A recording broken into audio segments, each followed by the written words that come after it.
ठीक है। तो परचेजेज जैसे कि मैं आपको बता चुका हूँ, जिस चीज़ का आप कारोबार कर रहे होते हैं, जिस प्रोडक्ट का आप बिजनेस कर रहे होते हैं, जिसको आप सेल करने के मकसद के लिए, फरोख्त करने के मकसद के लिए जिस प्रोडक्ट को आप खरीदते हैं, उसको जब बुक्स ऑफ अकाउंट्स के अंदर आपने इंदराज करना है, तहरीर करना है, रिकॉर्ड करना है, तो उसके लिए आप कौन सा वर्ड यूज़ करेंगे? परचेजेस का। अगर यही आपने गुड्स खरीदी है नकद रकम देकर, जब आपने वो खरीदी है उसी वक्त आपने उसकी पेमेंट कर दी है सेलर को, तो उस पर लाएगी, वो क्या लाएंगी? Cash purchases. ठीक है। ये कैश परचेजेस होता है, इसको हम कैश बुक के अंदर लिखते हैं। और उसके बाद जो हमारे पास, अगर आपने उसकी पेमेंट फौरन से नहीं की और आपने क्या किया है, जिसको लिख बुक्स ऑफ अकाउंट्स के अंदर लिख दिया है, सॉरी क्या है, फ्यूचर की में पेमेंट की जाएगी, तो उसके लिए क्या किया जाएगा हमारे पास? तो उसको बोलेंगे जी क्रेडिट परचेज या purchase on account. Purchase on account या जितने भी हमारे पास उधार पर खरीदी यानी क्रेडिट परचेज होती हैं, इसके लिए हम क्या करते हैं, इसको हम जो हमारे पास एक परचेज जर्नल होता है उसके अंदर हम इसको रिकॉर्ड करते हैं। तो इसी तरह से अगर कोई ट्रांजैक्शन आपने आई है आपके पास, कोई आपके पास स्टेटमेंट आ गई, आप क्वेश्चन आपको आ गया है, आपने कि ये भी उसके अंदर स्टेटमेंट ये आई है, Ali bought goods from Usman 12,000 rupees, और उसके अंदर ये मेंशन नहीं है कि इसकी पेमेंट कर दी गई या नहीं की गई। Ali bought goods worth of 20,000 from Usman. ठीक है। तो इसमें मेंशन नहीं किया गया कि इसकी पेमेंट कर दी गई है एट द स्पॉट, ये नहीं की गई। तो हमने अज्यूम कर लेना है कि उसके जिस ट्रांजैक्शन के अंदर, जिस स्टेटमेंट के अंदर नाम आ जाए और वाज़ेह और क्लियर इंफॉर्मेशन ना हो कि ये क्रेडिट पे खरीदी गई है या नकद पे खरीदी गई है, तो उसको लिए हमने अज्यूम करना है कि ये ट्रांजैक्शन उधार पे की गई है, क्रेडिट पे की गई है। जिस बात की समझ आई है, जो भी मैंने आपको एक कंसेप्ट दिया है। जी सर। ओके। नहीं सर, रिपीट कर रहे हैं। ओके, मैं ग्रुप में ज़रा मैसेज कर लूँ। ओके।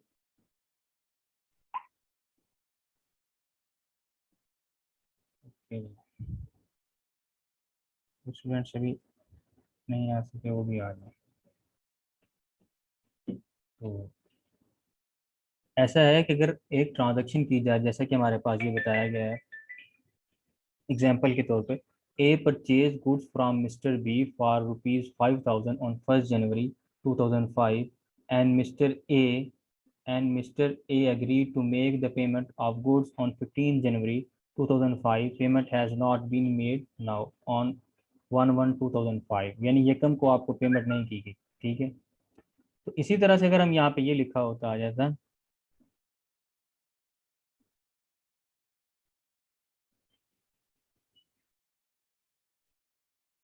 क्या कह रहे हैं ये? तो इसी तरह से अगर ये की जाए, A purchase goods from mister B for rupees 5,000 on 1 January 2005, बस यहाँ तक आपके पास जस्ट इंफॉर्मेशन होती, और ये इंफॉर्मेशन ना होती कि उसने पेमेंट कर दी है ये नहीं की, पेमेंट रिसीव कर ली है या नहीं की, ये पेमेंट की गई है सेलर को या नहीं की गई, तो हमने ये एज्यूम कर लेना था ये ट्रांजैक्शन क्रेडिट पे की गई है। ठीक है। ये ट्रांजैक्शन क्या किया गया है? क्रेडिट पे की गई है। तो उम्मीद है समझ आ गई होगी आपको। बात समझ आ गई? Yes sir. ओके। तो नेक्स्ट कंसेप्ट हमारे पास है परचेज रिटर्न का। किस चीज़ का कंसेप्ट है जी? परचेज रिटर्न का। ये परचेज रिटर्न क्या चीज़ होती है? आपने गुड्स खरीद ली सेलर से, और जो गुड्स आपने खरीदी हैं वो जो स्पेसिफिकेशन आपने बताई थी, जिस तरह की आपको चीज़ें चाहिए थी वैसी नहीं थी, तो आप कहते हैं, आप जाते हैं सेलर के पास, जो चीज़ मैंने लेनी थी वो चीज़ नहीं है, तो आप उसको वापस कर देते हैं। ठीक है। जब उसको वापस कर देते हैं तो ये हमारे लिए क्या कहलाता है? इसको रिटर्न, परचेज रिटर्न बोला जाता है, रिटर्न आउटवर्ड्स भी बोला जाता है, और इसको रिटर्न आउटवर्ड जनरल में रिकॉर्ड किया जाता है। ठीक है।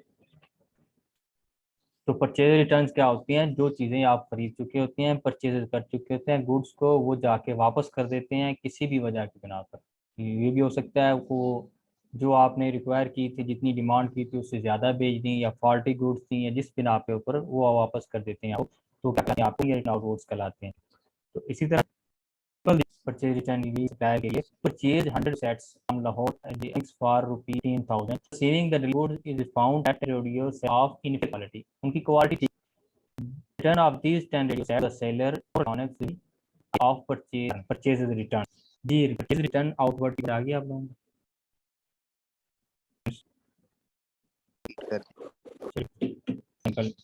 ने क्या किया हुआ है जी, कारोबार करते हैं कि आप घड़ियों का कारोबार, आप घड़ियाँ खरीदनी हो गई किसी भी जाके और आते हैं कि गली महलों में आप क्या कर रहे हैं, घड़ियाँ सेल करते हैं फॉर एग्जांपल। इस तरह के लोग एनके कर रहे होते हैं, दोबारा सेल कर रहे होते हैं, ठीक है। उसी तरह से लेकिन जब आपने देखी हो उसके अंदर से, तो इसके अंदर से कुछ वॉचेज जो थी वो खराब, आपने जो वॉचेज थी वो परचेज आप कर वो आपने वॉचेज जाके सब वापस कर दी, वो जो 5 थी 10 कितनी भी थी वापस करना है आपने गुड्स को, ये गुड्स हो ये हमारे पास ये सेल्स सॉरी परचेज रिटर्न कहलाता है। ये बात समझ आ गई जी? किसी का माइक अनम्यूट है, काइंडली वो म्यूट कर दे, ठीक है। जी सर। परचेज रिटर्न का सब कंसेप्ट समझ आ गया जी आप लोगों को?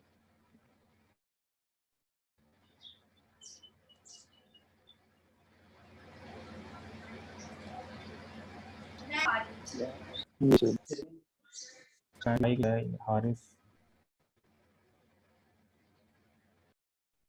ठीक हो गया। तो आगे हम मूव करते हैं फर्दर। जब भी माइक अनम्यूट है काइंडली अपना माइक म्यूट कर दें प्लीज।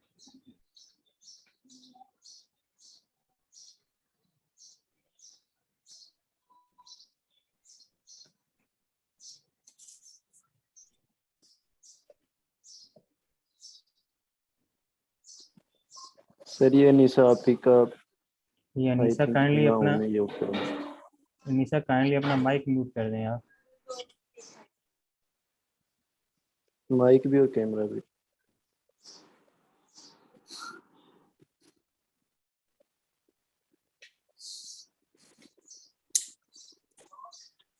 क्या पता सर उन्होंने रिकॉर्डिंग पे लगाया हो तो वो बात ही नहीं। मुझे अनीसा आप मेरी बात सुन रही हैं? काइंडली अपना माइक म्यूट कर दें आप।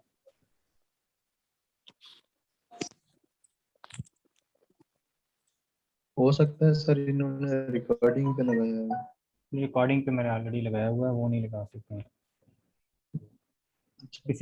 इसी तरह से नेक्स्ट हमारे पास है जी परचेज डिस्काउंट या एंड सेल्स अकाउंट।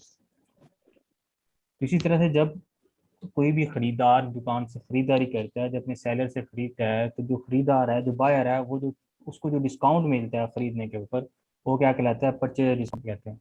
और इसी तरह से जो सेलर होता है वो जो डिस्काउंट दिया होता है उसको बोलते होते हैं सेल्स डिस्काउंट, ठीक है। बात समझ आएगी जी? सेल्स डिस्काउंट जी स्टूडेंट। नेक्स्ट हमारे पास कंसेप्ट है सेल्स का। जिस तरह से हमने कहा था जितने भी हमारे पास गुड्स होती हैं जिनको हम बेचते हैं, सॉरी हम खरीदते हैं, बिजनेस करते हैं, पास कहलाती हैं परचेजेस। इसी तरह से जब वो खरीदते हैं, जब उसको हम बिल कर, जब बेचते हैं, फरोख्त करते हैं उनके का एक परसेंट जब तक कारोबार कर कपड़े का क्लॉथ क्या होगा, जब बेचेगा तो ये नहीं बेचेगा मैंने कपड़ा बेचा क्लॉथ बेचा, वो जस्ट उसको अपने बुक्स ऑफ सेल्स जैसे कि लिखा गया when the goods sold to customers at a price it is said that been made, यानी कस्टमर को बेचने को जो गुड्स बेची जाती हैं सेल कर दी, इसको सेल्स का नाम दिया जाता है। बात समझ आ गई जी? तो इसी तरह से नेक्स्ट ये मस्त कह दी है, तो हमारे पास एग्जांपल हमारे पास purchase we worth rupees 5,000 and sales have been made at 6,000 goods are sold, यानी कि आपने 5 चीजें ली थी और 1000 रुपए की बेच, ये भी हो सकता है उसमें 1000 की बेच दी 4000 की सेल हो जाए, तो जितने की बिक जाए लेकिन वो क्या कहलाएंगे, उनको सेल्स कहलाएंगे। यानी कि परचेजेस के पास होती हैं उनको बेच जब वो क्या बन जाती हैं, आती हैं, यानी गुड्स मर्चेंडाइज को उसको फरोख्त करना, तो जब हो जाए तो उसको नाम ऑफ अकाउंट्स के अंदर लिखा जाता है अकाउंटिंग हेड के तौर पे इसके नाम से, ठीक है। सेल्स भी हमारे पास ये इनकम हेड में आता है, इनकम के साथ ये इनकम के जो हमारा मेन हेड है उसके अंदर सेल्स आती हैं, परचेजेस जो है वो एक्सपेंस के हेड में आता है। नेक्स्ट ये हमारे पास कैश सेल्स। जिस तरह हम कैश पर था सेम टू कैश सेल्स है, यानी कि जिसको आपने बेचा है उससे आपने से पेमेंट ले ली है, क्या कहलाएगा, कैश सेल्स। अगर आपने फ्यूचर डेट के लिए उससे पे कर दिया तो वो क्या कहलाएगा हमारे पास, क्रेडिट सेल्स कहलाएगा। बात समझ आ गई जी यहाँ? हेलो जी। तो नेक्स्ट हमारे पास रिटर्न या रिटर्न रिटर्न रिटर्न इन वर्ड जैसे यू कस्टमर हमसे चीज गया और उस जो भी गुड्स गया वो इफेक्टिव थी, सेटिस्फैक्टरी थी, स्टैंडर्ड की नहीं थी, स्पेसिफिकेशन रिक्वायर की थी, वैसे नहीं तो हमें वापस कर देगा। जब वो कस्टमर वापस करेगा गुड्स तो जाएगा सेल्स रिटर्न या रिटर्न इनवर्स या कस्टमर, ये तीनों नाम भी आते हैं उसके लिए। तो ज्यादातर नाम सेल्स रिटर्न इनवर्ड का होगा। ये हमको उसके क्वेश्चन में पूछा जाता है आपसे इनवर्ड्स क्या रहता है, सेल्स रिटर्न रिटर्न को। इधर से जो हमारे पास वापस आता है, ये जो बेचा होता है उसी को रिटर्न इनवर्ड्स। जब हम जो वापस करते हैं चीज को वो हमें क्या चीज सॉरी बोला जाता है। जी यहाँ तक क्लियर है जी आपको? जी स्टूडेंट्स, जी सर। नेक्स्ट हमारे पास है ये एक कंसेप्ट है डिस्काउंट का। क्या कंसेप्ट है जी हमारे पास? ट्रेड डिस्काउंट का। ट्रेड डिस्काउंट किसको बोलते हैं? आमतौर पे लिस्ट प्राइस होती है उसके ऊपर डिस्काउंट दिया जाता है, क्या है? Trade discount. आमतौर पर जैसा कि हमारे पास सीजनल बाटा वाले सर्विसेज बहुत बहुत कंपनीज वाले, जो हमारे पास निशात लीलन, उसके साथ Gul Ahmed, Limelight, dot, MTJ, ये ब्रांड जो है ये क्या अपनी प्रोडक्ट्स सेल को बढ़ाने के लिए अपने फ्लैट सेल के ऊपर कुछ क्या कहते हैं वो प्राइस के ऊपर कुछ डिस्काउंट दे देते हैं। ट्रेड डिस्काउंट, सीजनल डिस्काउंट भी बोला जाता है। ये डिस्काउंट जो है इसके ऊपर होता है ना, यार इसको अपनी बुक्स ऑफ के अंदर लिखता है और जो आपके पास सेलर है वो अपने अकाउंट्स के अंदर लिखता है। अलबत्ता इनवॉइस के ऊपर ये लाजमी लिखा जाता है। इनवॉइस या वाचर के ऊपर जो आपके पास अमाउंट होती है वही अपने बुक्स ऑफ अकाउंट लिखते हैं। यहाँ पे एग्जाम्पल आपको, for example the list price of goods is 30,000 and seller allows to trade of 10%. List price to the seller it means the net price of the goods 27,000, यानी कि 3000 में से 3,000 less कर दी। Discount enables seller to sell goods at the price and customer can be sure of the price of the goods. ठीक है? It may be that the buyer and seller record rupees 7,000 not 30,000 in their books of account, यानी कि trade books of account आ जाता है। और इसके अंदर ये भी होता है सेलर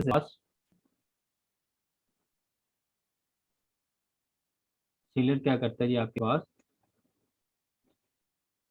जो बायर को बेच रहा है, यानी कि होल सेलर से रिटेलर की तरफ जब गुड्स जाती हैं तो इस तरह से होता है, कुछ फायदा भी होता है कि कहता है भाई इसकी लिस्ट प्राइस तो ये है, इसी पर मैं बेच रहा हूँ। जैसा कि आमतौर पे हम जाते हैं स्टोर वगैरह के ऊपर, तो स्टोर वगैरह के ऊपर जो प्राइस ऊपर लिखी होती है ऊपर जो भी मेडिसिन के ऊपर वही हमसे ली जाती है। अच्छा आप किसी भी सर्विस शूज या ब्रांड्स हैं जिनकी फिक्स प्राइस होती है, प्राइस लिखी होती है, क्या कहते हैं वो बेसिक प्राइस ले रहे होते हैं। बेसिकली उनको पीछे से पता है कम रेट्स पर आया होता है जिसको हम ट्रेड डिस्काउंट भी बोलते हैं।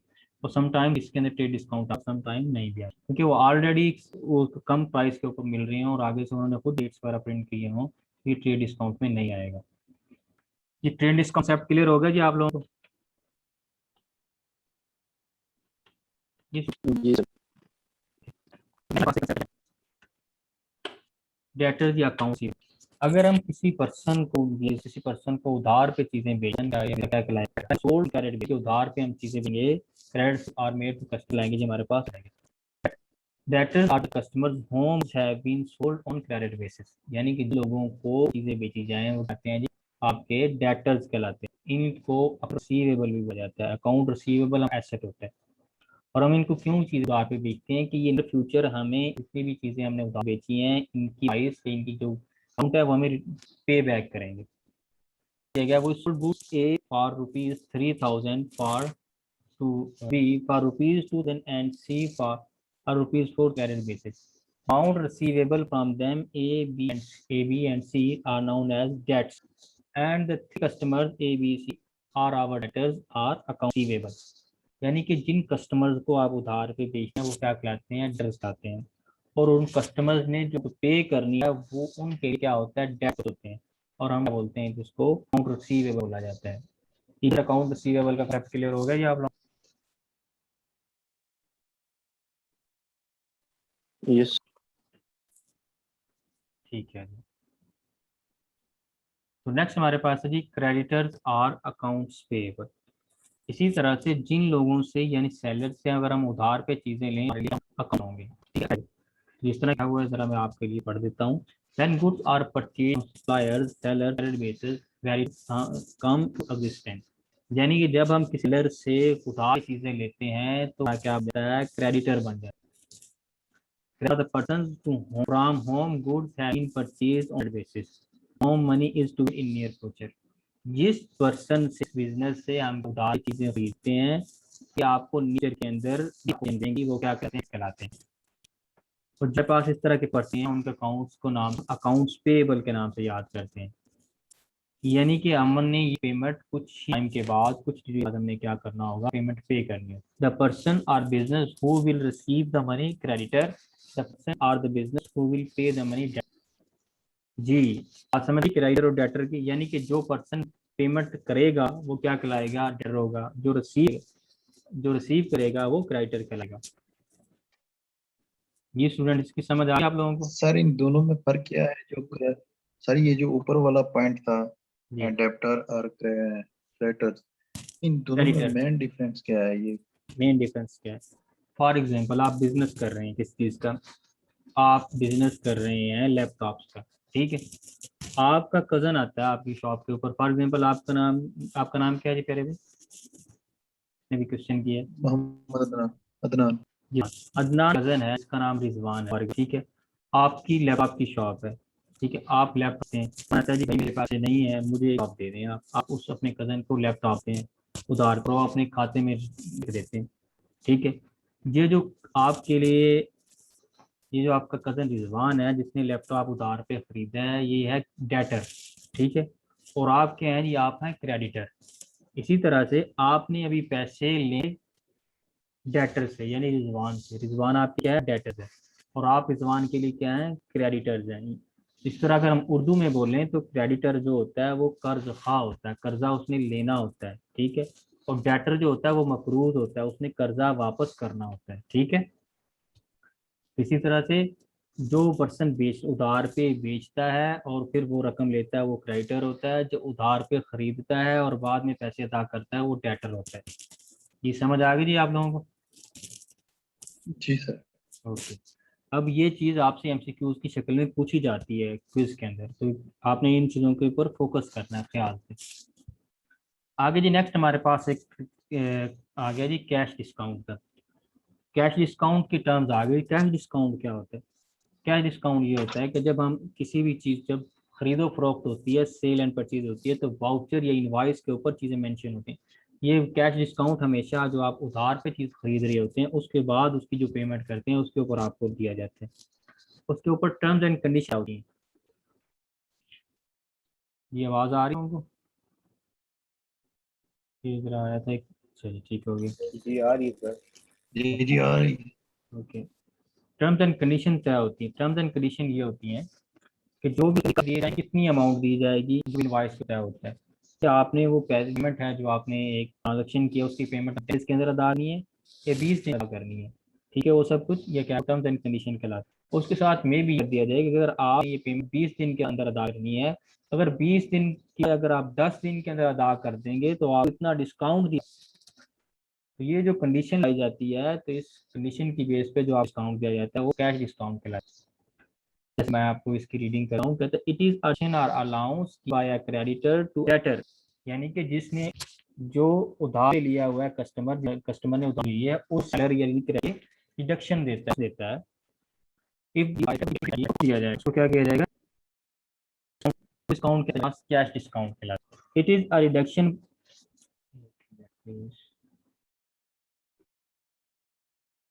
सर ये काइंडली व्हाट्सएप पे सेटिंग लिंक चेंज कर देना, ऑनलाइन एडमिट कर दूँ आप, बार बार मैसेज आ रहे हैं। समझ नहीं आ रहा आपने क्या पूछा, आपकी बात। सर ये व्हाट्सएप में जाके आप सेटिंग चेंज कर दें, वो व्हाट्सएप पे अच्छा मैसेज व्हाट्सएप वाला म्यूट मैसेज। कर दे, ठीक है कर देते हैं, ओके। जी जैसे नेक्स्ट हमारी कैश डिस्काउंट आज बता रहे हैं कि it reduction in price 2% manufacturer or wholesaler to encourage much debtors to pay their debts with by discounted period. Reduction क्यों दी जाती है? इस वजह से दी जाती है रिडक्शन के ये जो पेमेंट है आपके पास, ये जितनी भी पेमेंट्स है हमारे पास, ठीक है, ये नहीं जल्दी से जल्दी पेमेंट की जाए। जल्दी से जल्दी पेमेंट होगा हमें फायदा होगा, बिजनेस क्या होगा, फायदा होगा, बिजनेस को क्या होगा, उसका होगा। Sold goods to Y a customer for rupees 1000 basis. It means X is a creditor and Y X offers an allowance of 2% to Y if he pay his debts with 15 days. अगर 15 दिनों के अंदर अपनी payment करेगा तो उसे 2% discount दिया जाएगा। It means if Y pays his debts with in 15 days then he will pay only 980। ठीक है, यानी अगर 15 दिनों के अंदर पेमेंट कर देगा तो क्या कहलाएगा, 980 रुपये। तो ये डिस हमारे पास क्या कहलाता है, कैश डिस्काउंट। कैश अकाउंट को बुक्स ऑफ अकाउंट्स के अंदर बायर भी इंदराज करता है, बायर भी रहता है, और जो हमारे पास कस्टमर होता है, सॉरी जो सेलर होता है रिकॉर्ड करता है। ये कैश डिस्काउंट कस्टमर के लिए इनकम के तौर पे लिया जाता है, और ये जो बिजनेस होता है, जो क्रेडिटर कैश डिस्काउंट दे रहा होता है, उसके एक्सपेंस के तौर पे लिया जाता है। ये बात ये जो मैंने आपको बताई है कैश के हवाले से, कस्टमर के लिए, डेटर के लिए इनकम, और सेलर के लिए, क्रेडिटर के लिए एक्सपेंस के तौर पे लिया जाता है। ये आपसे एमसीक्यू की शक्ल में पूछी जाती है और पूछी भी गई है। ये कैश डिस्काउंट का कंसेप्ट क्लियर हो गया जी आप लोगों के लिए? सर यहाँ पे क्वेश्चन है। जी ठीक है। कुछ ऐसे बिजनेसमैन है या शॉपर या वो करते हैं कि सेल्स लगा देते हैं, जी कहते हैं जी कितना डिस्काउंट है, 30%, 20%। अब ठीक फॉर एग्जाम्पल चीज है 4 रुपए की, वो बेचते हैं डेली बेसिस पे। ठीक है तो जब वो डिस्काउंट देते हैं तो उसको अगर ठीक है। 50% देते हैं तो 5 होगी, क्या वो कर रहे हो नहीं, उसकी? बिल्कुल नहीं नुकसान है। जितने भी है ना इनकी वो आती हैं, ठीक है, प्राइसेस, यानी कि उनकी कॉस्ट और जो उनकी ये लागत है जिसको हम कॉस्ट बोलते हैं, जो उनकी प्राइस है उसमें काफी डिफरेंस होता है। और वो जो स्टॉक जो बेच रहे होते हैं वो स्टॉक हो जाता है, उसके लिए पूरे स्टॉक से अपना मुनाफा कमाते हैं। सेल भी कर रहे हैं तो उनको लॉस नहीं हो रहा होता। ठीक है, जितने भी बिजनेसमैन कभी भी अपना लॉस नहीं था, अगर वो फर्ज उसको इन टर्म्स ऑफ लॉस भी हो रहा है तो इसलिए भी सेल कर रहा है कि ये मेरे पास स्टॉक पड़ा ना रहे। अगर ये स्टॉक पड़ा रह गया, इसको कम कीमत बेचा, तो फिर उसके लिए नुकसान का बायस होता है, ज्यादा होता है। बात समझ आ गई जी? जी सर। ओके, तो नेक्स्ट हमारे पास कैपिटल या ऑनर्स इक्विटी। कैपिटल या ऑनर्स इक्विटी को बोला जाता है बिजनेस में जो भी होता है बिजनेस का, वो जो पैसा लेके उसको बोलते हैं कैपिटल या ऑनर।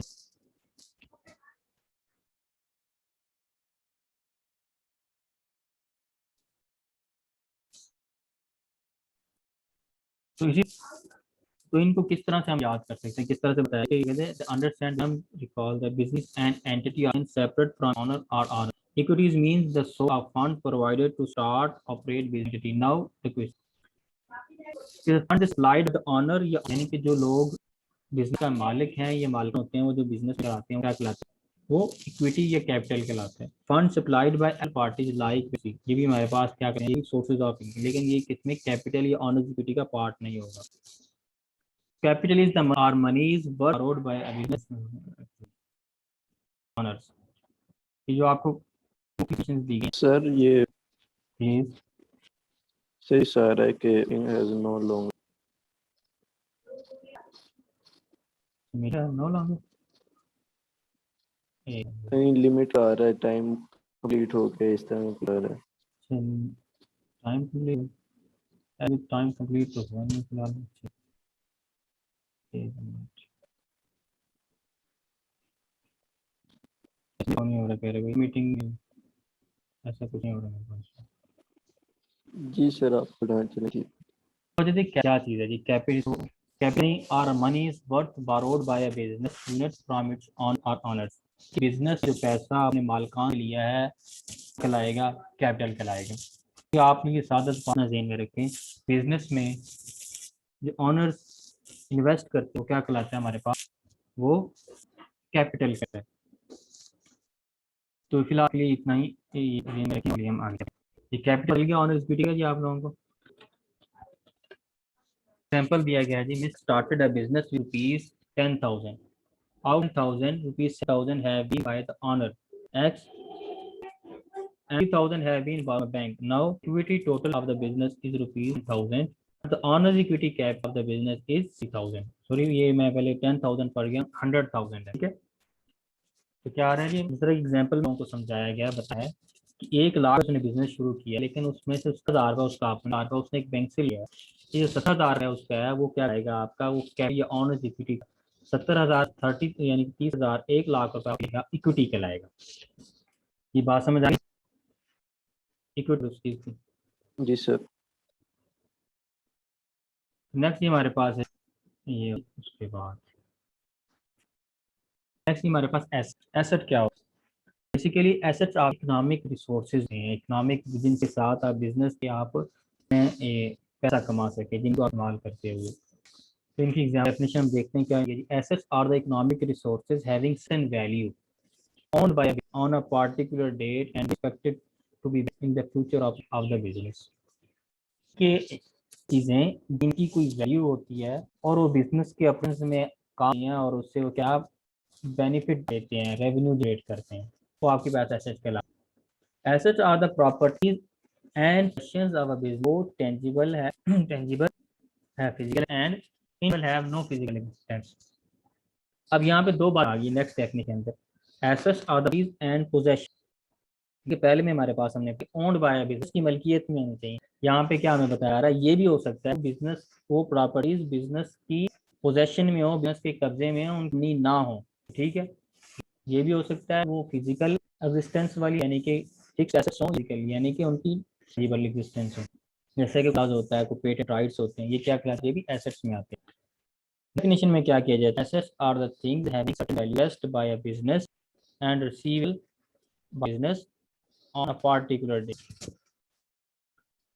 कि भी बिजनेस के वो सर्टेन वैल्यू की ऐसे वैल्यू हो और बिजनेस उसकी पोजीशन हो, उसका कब्जा हो, या फिर बिजनेस ने करना हो किसी खास डेट को, खास टाइम पर बिजनेस ने क्या करना हो रिसीव करना हो, या क्या कहलाएंगे। एग्जांपल क्या दी गई है, building, land, machinery, stock, debtors, accountable, bank balance, good.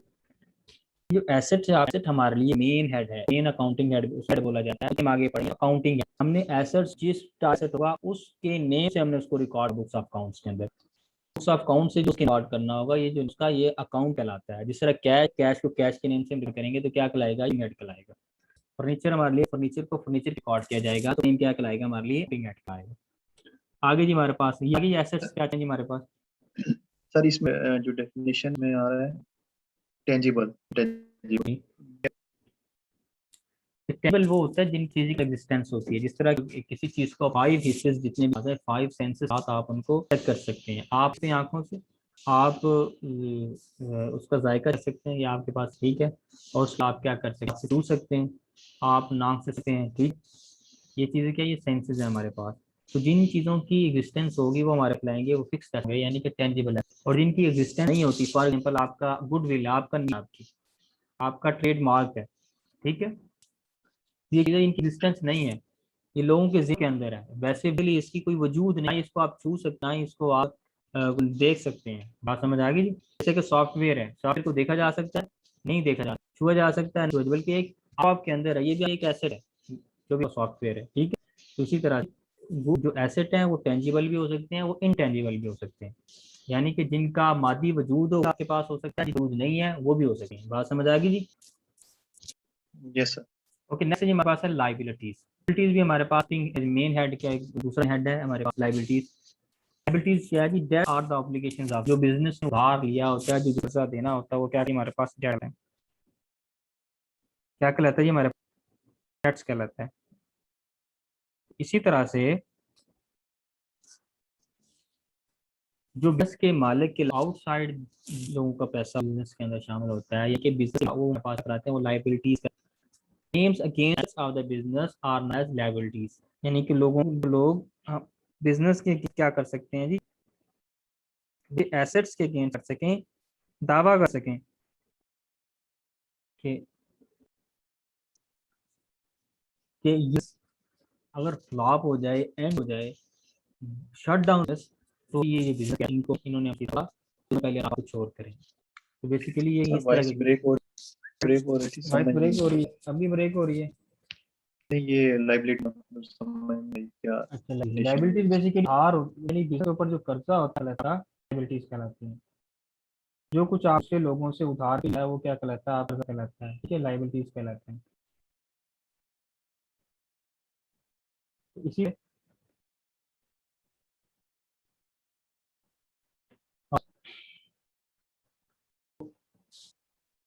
Business के ऊपर दो claims होते हैं, एक ऑनर का मालिक का क्लेम और एक होता है आउटसाइडर का मालिक। आउटसाइडर का मालिक क्लेम होता है, ऑनर के क्लेम होते हैं, हमारे पास कहलाते हैं, उनको बोला जाता है, उनको अब रहता है। Total amount business is due to pay to the out